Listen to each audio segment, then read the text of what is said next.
एक रिसर्च के अनुसार हर तीसरे भारतीय को थायराइड डिसऑर्डर है और ये वाकई में बहुत गंभीर विषय है और बड़ी चिंता की बात है। लेकिन चिंता करने से समस्या का क्या समाधान निकलेगा? जरूरत है तो एक बड़ा कदम उठाने की, जी हाँ, एक बड़ा स्टेप लेने की। जरूरत है अपनी लाइफस्टाइल को सुधारने की, उसमें परिवर्तन करने की, जो बदलते समय के साथ बेहद जरूरी हो चुका है। आज के माहौल में जहां बीमारियां ज्यादा हैं और खुशियां कम होती चली जा रही हैं, ऐसे में थायराइड डिसऑर्डर ना हो, अगर हो चुका है तो उसे आयुर्वेद की मदद से कैसे कंट्रोल किया जा सकता है, कैसे खत्म किया जा सकता है, यही सब बताएंगे आज संजीवनी में डॉक्टर प्रताप चौहान। तो आइए आज की खास चर्चा की शुरुआत कर लेते हैं और आप ध्यान से देखिएगा, कुछ जरूरी बातें आप नोट भी कर सकते हैं।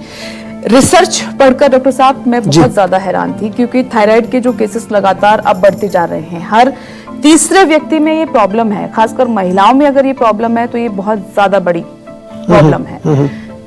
जैसे कि मैं आपसे डिस्कस भी कर रही थी, हम कंसीविंग की बात करें जी, या खुद को फिट रहने की बात करें, अगर थायराइड हमें हो गया है तो फिर कुछ भी कर लें, कुछ काम नहीं आ रहा।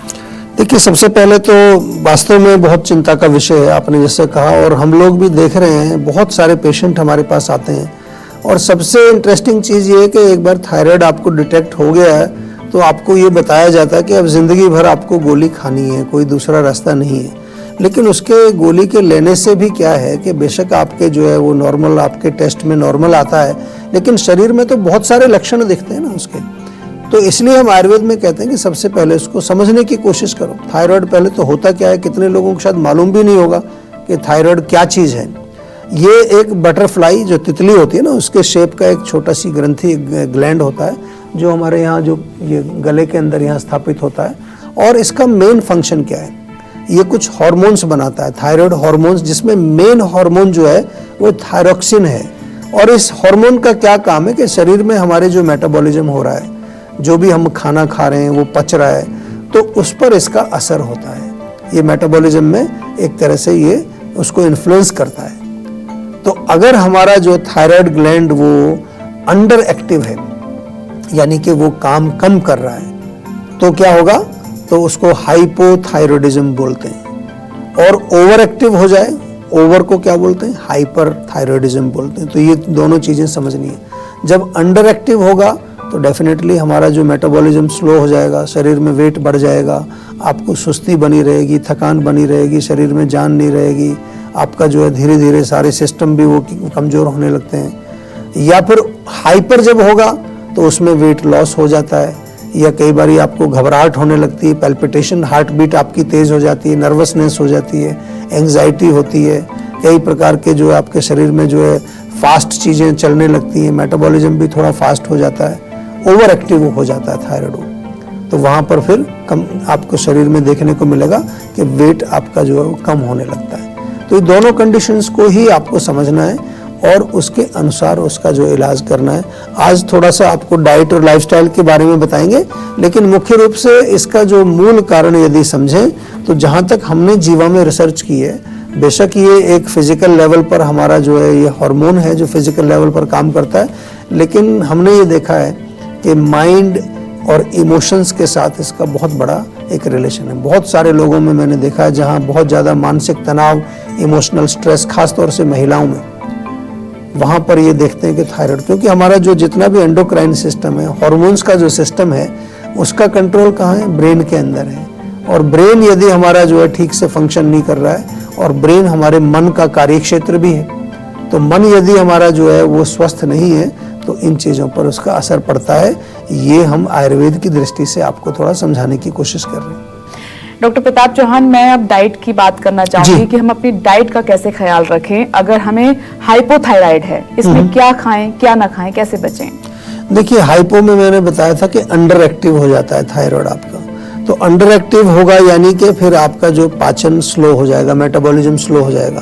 तो सीधी सी बात है कि आपको वो चीज़ें खानी है जो इजीली डाइजेस्ट होती हैं, पौष्टिक भी हैं, इजीली डाइजेस्टेबल हैं, और ज़्यादा वो पचने में उनको ज़्यादा समय नहीं लगता है, ज़्यादा उसमें मेहनत नहीं करनी पड़ती है। तो जितनी भी जैसे कि फ्रूट्स हैं, वेजिटेबल्स हैं, हरी सब्जियां हैं, मूंग की दाल वगैरह। और क्या नहीं खाना है, जो चीज़ें डिफ़िकल्ट टू डाइजेस्ट हैं। इसमें मुख्य रूप से जो है, अगर कोई भी चीज़ें हैं जो फ्राइड चीज़ें हैं, फॉर एग्जांपल बहुत ज़्यादा मीठी चीज़ें हैं, स्पेसिफिकली अगर गोभी वगैरह हैं, बादी वाली चीज़ें जिनको हम बोलते हैं, गोभी है, राजमा है, छोले हैं, क्योंकि ऑलरेडी आपका सिस्टम जो है वो स्लो है, मेटाबॉलिज्म स्लो चल रहा है। अगर ऐसी चीज़ों को खाएंगे तो वो और ज़्यादा उसको स्लो करेगा, आपका जो है भोजन पचेगा नहीं, पोषण भी आपको नहीं मिलेगा, वेट आपका और बढ़ जाएगा।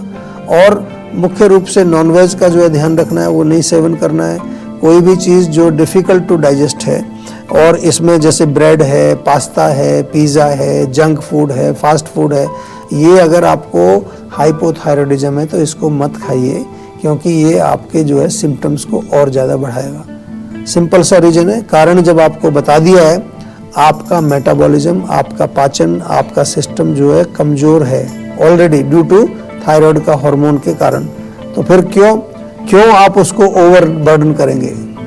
कोई जो कमज़ोर आदमी है उस पर डबल आप लोड डालेंगे तो और कमज़ोर हो जाएगा वो। तो यही सिंपल सा फार्मूला है, इसी को समझना है।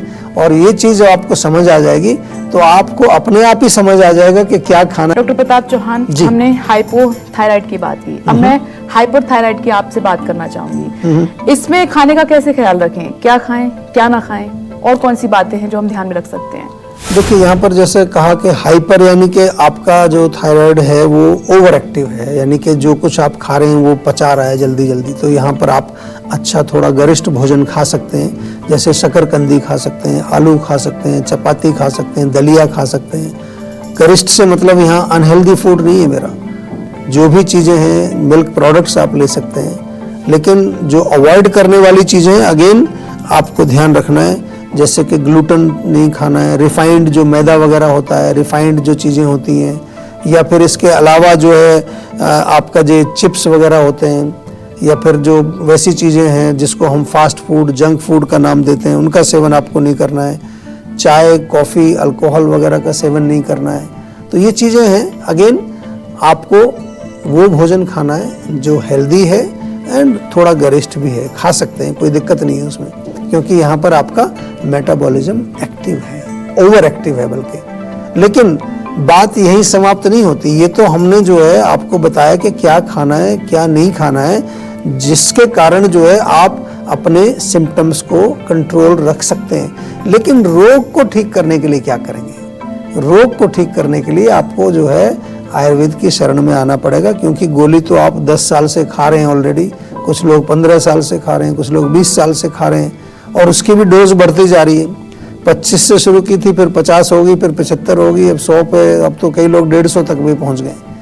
तो इसलिए थोड़ा आयुर्वेद में आइए, हमारे डॉक्टर से बातचीत करिए और अच्छे प्रकार से अपने रोग का आयुर्वेदिक उपचार आप कराइए। नमस्कार, मैं हूं मानक गुप्ता। अगर आपको हमारा ये वीडियो पसंद आया हो तो इसे लाइक और शेयर जरूर करें, और हाँ, हमें सब्सक्राइब और फॉलो करना ना भूलें, ताकि आप देश और दुनिया की कोई खबर मिस ना करें। तो जुड़े रहिए हमारे साथ और देखते रहिए News 24।